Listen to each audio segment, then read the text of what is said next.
of the pre-execution stage is that, number one, your vision should not be distorted. Do we all get that? Your vision should not be distorted. Number two, there's maximum clarity and understanding by all parties involved. That means everybody that is participating in that project understand the projects and knows their part, what they're going to be doing and how they're going to do it. The willingness to work is established. There is no area left untouched, hence there's no ambiguity. Because we sat down, we've gone through it, we've brainstormed during the presentation stage, there's no area that is left untouched, there's no ambiguity, and as such it becomes easier to carry out other aspects when the assignment is going on, being able to check, give feedback, and bear consequences for changes. So let's move on to discuss the signing of an agreement. All parties involved, after all of these stages, it ends with what? They reach a consensus on what the assignment, the engagement of the project actually is, its details, what needs to be done, and then they append their signature on the agreement. So the duly signed agreement is binding on all parties, because like I said again, it functions as kind of like the oath where Abraham tells Eliezer, put your hand on my inner thigh and swear to me that you will do all of the things that we discussed today. So the importance of having a good agreement in place is that everybody knows the work that is involved, they can work confidently, and they know that they are protected or covered legally. Let's move on to part 2. We've discussed in part 1 pre-execution stage. Let's move on to talk about execution in and of itself.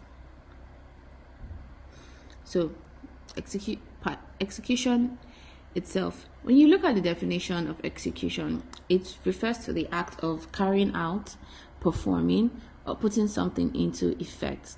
It most commonly means taking a plan or an idea and successfully making it happen. I'll take that again. Execution refers to the act of carrying out, performing, or putting something into effect. It most commonly means taking a plan or an idea and successfully making it happen. So, successful execution cannot be separated from a good agreement. Again, we talked about the stages of pre-execution and we've seen how vital it is. So, why? Because your agreement serves as the compass when you're planning on your execution, when you're executing your acts. If you look at it this way, when we read today's Bible reading, the agreement between Eliezer and Abraham helped him come up with his execution plan. It even helped him know the kind of prayer he prayed to God as he got to the city wall of Nahor, at that well outside the city wall. If he didn't understand what he was commissioned to do, he probably would not have prayed the prayer that got him exactly the result of what he was commissioned to do. So we can see how an agreement in this case of Eliezer serves as a compass in him planning to execute the agreement between Abraham and the task he was given, which is to find Isaac a wife. And so as such, it works for each and every one of us. Sometimes the inability to do a task well can stem from the fact that we don't have a good agreement on ground with the other party. So it's always good to go back and reflect. Remember, we talked about in the pre-execution stage the need for amending things that does not distort the vision and shows your willingness to take action because you deeply understand what is needed to take. So we need to approach things we're doing in our life the exact same way in other aspects of our life, not just with our faith. So to be the execution plan. What is your execution plan? Your execution plan is a detailed list of steps to achieve a goal. In project management, it is a guide that outlines your tasks, your schedules, resources, and even deadlines in some cases.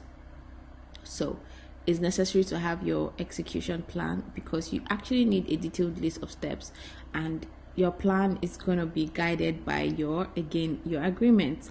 So what is the importance of your execution plan? When people are involved in assignments, when people are involved in certain projects or engagements, you have to have a template to work with. So as such, the execution plan guides you, and not only guides you, it guides whoever will be working with you. So with the good understanding and your good knowledge of your assignment and of your project or your engagement, you're able to do a couple of things that I'm going to discuss. But the execution plan is very vital. It doesn't have to be a 50-page thing. It could literally be a 2-page or a 1-pager, succinct, straight to the point, outlined your responsibilities, your tasks, the schedule, and what resources is allocated to you to achieve this. Now,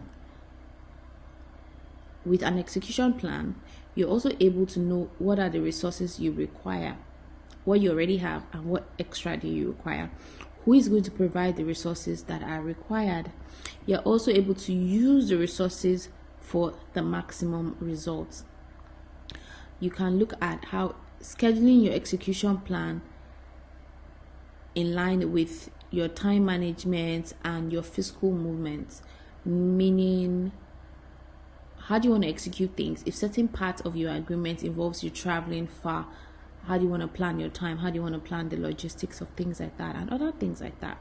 But if you do not have an execution plan, it's easy to mismanage time. Time is also a resource anyway, and it's easy to mismanage your movements, which can hinder you fulfilling other aspects of your agreement.